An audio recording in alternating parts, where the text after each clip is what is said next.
अस्सलाम वालेकुम हाय व्यूज़। मैंने साग लिया, 2 किलो साग लिया है, 1 किलो बाथू लिया है। इसको धो के मैंने प्रेशर कुकर में रख दिया है। अब ये नीचे होगा तो फिर मैं इसको प्रेशर लगा दूंगी, तो 1 घंटे में ये गल जाएगा।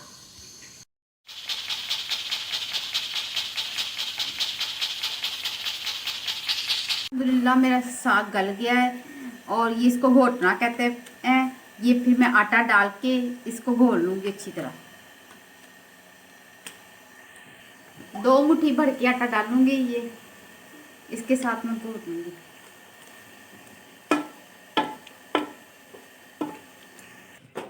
साग को मैंने घोल लिया है। ये घर का मैंने देसी घी निकाला है। अब मैंने इसके अंदर ये देसी घी डाला है, थोड़ा सा और डाल लूँगी और इसका मैं तड़का लगाऊंगी साग को।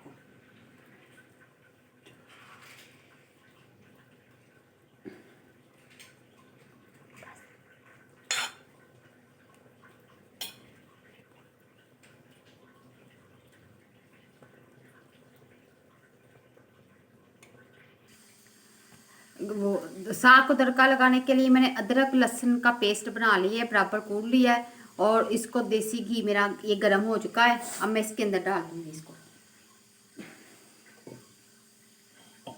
बिस्मिल्लाह।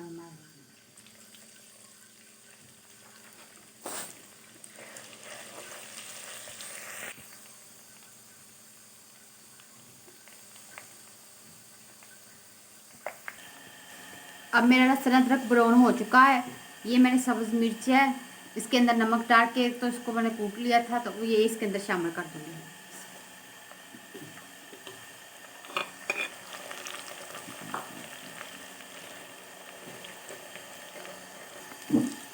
अब ये मैंने इसका तड़का लगा लिया है लहसुन अदरक का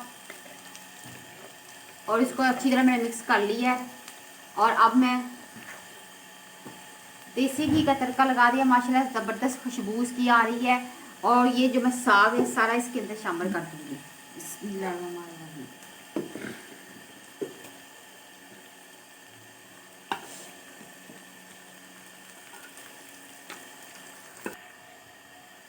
अल्हम्दुलिल्लाह माशाल्लाह से मेरा साग तैयार हो चुका है। अब इसको मैंने देसी घी का तड़का लगाया है देसी तरीके से। इसी तरह ये साग देसी तरीके से देसी घी का तड़का लगता है और माशाल्लाह खुशबू भी इसकी बहुत अच्छी आ रही है।